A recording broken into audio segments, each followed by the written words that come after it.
ಎಲ್ಲರಿಗೂ ಶುಭ ಮುಂಜಾನೆ. ನನ್ನ ಹೆಸರು ಸನ್ನಿಧಿ. ನಾನು 3ನೇ ತರಗತಿಯಲ್ಲಿ ಓದುತ್ತಿದ್ದೇನೆ. ಇವತ್ತು ನಾವು ನಮ್ಮ ಕನ್ನಡ ಪಾಠದಲ್ಲಿರುವ 2ನೇ ಪಾಠವನ್ನು ನನ್ನ ಕನಸು ಬಗ್ಗೆ ಕಿರುನಾಟಕವನ್ನು ಮಾಡುತ್ತಿದ್ದೇವೆ. ಹೇಳು ರಾಜು ಹೇಳು. ಶಾಲೆಗೆ ತರಗತಿ. ಅಮ್ಮ ಅಮ್ಮ, ನನಗೂ ರಾತ್ರಿ ಒಂದು ಕನಸು ಕಂಡ. ಏನದು? ಎಂತ ಕನಸು? ಬಾ ತೋರಿಸ್ತೀನಿ.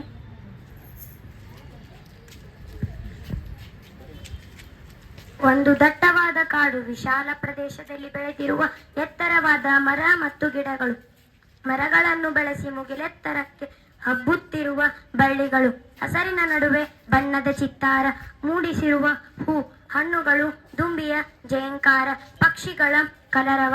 ನಡುವೆ ತೇಲಿ ಬರುತ್ತಿರುವ ಕೋಗಿಲೆಯ ಧ್ವನಿ, ಜುಳು ಜುಳು ಹರಿಯುತ್ತಿರುವ ಜರಿಯ ನಿನಾದ.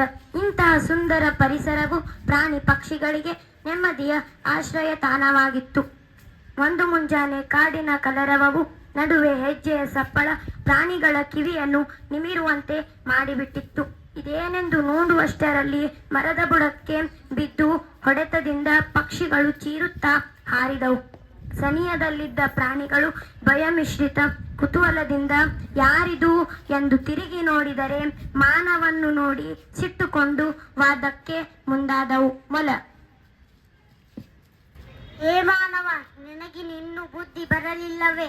ಅತಿವೃಷ್ಟಿ ಹಾಗೂ ಅನಾವೃಷ್ಟಿಯಿಂದ ಸಾವು ನೋವುಗಳು ಸಂಭವಿಸಿವೆ. ಆದರೂ ಕಾಡಿನ ನಾಶಕ್ಕೆ ಮುಂದಾಗಿರುವೆಯಲ್ಲ, ಛೀ ಅವಿವೇಕಿ. ಏ ಅಂಜುಬೃಕ ಪ್ರಾಣಿಯೇ, ನೀನು ಮಾನವನ್ನು ಅವಿವೇಕಿ ಎನ್ನುವೆಯ? ನಮ್ಮ ಬುದ್ಧಿವಂತಿಕೆ ನಿನಗೇನು ಗೊತ್ತು? ಜಿಂಕೆ: ಹೇಳಪ್ಪ ನಿಮ್ಮ ಜಾಣತನವನ್ನು ನಾವು ಸ್ವಲ್ಪ ತಿಳಿಯುತ್ತೇವೆ. ಆಕಾಶದಲ್ಲಿ ಹಾರುವ ವಿಮಾನ, ನೀರಿನ ಮೇಲೆ ಚಲಿಸುವ ದೋಣಿ, ಹಡಗುಗಳನ್ನು ಸೃಷ್ಟಿಸಿದ್ದೇವೆ. ಇದಿಷ್ಟು ಸಾಕಲ್ಲವೇ ನಮ್ಮ ಬುದ್ಧಿವಂತಿಕೆ? ನರಿ: ಪಕ್ಷಿಯನ್ನು ನೋಡಿ, ವಿಮಾನವನ್ನು, ಜಲಚರಗಳನ್ನು ನೋಡಿ ದೋಣಿ ಹಡಗುಗಳನ್ನು ನಿರ್ಮಿಸಿರುವೆ.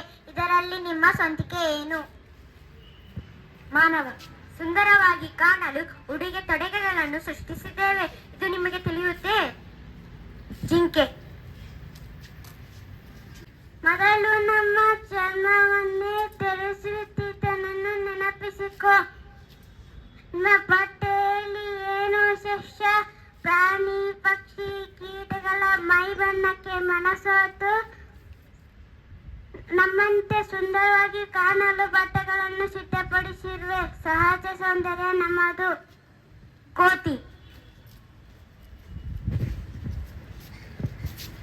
ಜಿಂಕೆಯ ಕಣ್ಣಿನಂತಹ ಕಣ್ಣು, ನವಿಲಿನ ನಡಿಗೆಯಂತಹ ನಡಿಗೆ, ಕೋಗಿಲೆಯ ಧ್ವನಿಯಂತಹ ಧ್ವನಿ ಇರಬೇಕು ಎಂದುವುದು. ನೀನು ಸುಂದರೋ ಅಥವಾ ನಾವು ಸುಂದರೋ? ಮಾನವ: ಬಯಲಿನಲ್ಲಿ ವಾಸ ಮಾಡಲು ನಾವು ಕಟ್ಟಿರುವ ಮನೆಗಳ ಬಗ್ಗೆ ನಿಮಗೇನು ಗೊತ್ತು? ಬಂದು ನೋಡಿ, ನಮ್ಮ ಬುದ್ಧಿವಂತಿಕೆ ತಿಳಿಯುತ್ತದೆ. ಕಾಗೆ: ಕಿಜಗನ ಗೂಡು, ಜೇನುಗೂಡು, ಗೆದ್ದಲುಗಳು ಕಟ್ಟುವ ಹುತ್ತಗಳು ಎಷ್ಟು ಸುಂದರ, ಸುರಕ್ಷಿತ. ಕಸದಿಂದ ಮಾಡಿರುವ ನಮ್ಮ ಸಾಧನೆಯ ಮುಂದೆ ಪ್ರಕೃತಿಯ ನಿಮ್ಮ ಸಾಧನೆಯು ಶೂನ್ಯ. ಮಾನವ: ಇದೆಲ್ಲ ಹೇಗೆ ತಿಳಿಯಿತು? ಕೊಕ್ಕರೆ: ನಮ್ಮಲ್ಲಿ ಕೆಲವರು ವರ್ಷದಲ್ಲಿ ಕೆಲವು ತಿಂಗಳು ದೇಶ ವಿದೇಶಗಳಲ್ಲಿ ಹೊರಸು ಹೋಗುತ್ತವೆ. ಅಲ್ಲಿ ಗೆಳೆಯರೊಂದಿಗೆ ಚರ್ಚಿಸುತ್ತೇವೆ. ನಿಮಗೆ ತಿಳಿಯೋದೆ? ಮರ: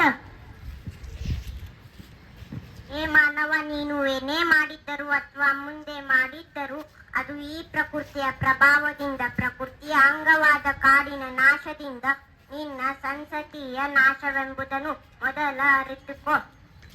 ಕಾಡಿನ ಸಂರಕ್ಷಣೆಗೆ ಮುಂದಾಗು. ಸಾಲು ಮರದ ತಿಮ್ಮಕ್ಕನನ್ನು ನೋಡಿ ಕಲಿ. ನೀನು ಬದುಕುವ ಜೊತೆಗೆ ಉಳಿವಿಗೆ ನಿನ್ನ ಬುದ್ಧಿವಂತಿಕೆಯನ್ನು ತೋರಿಸು. ಏಳು ಎಚ್ಚರಗೊಳ್ಳು, ಸಮಯ ಮೀರುವ ಮುನ್ನ ಎದ್ದೇಳು. ಅಮ್ಮ, ನಾ ಈ ಕನಸು ಕಂಡೆ.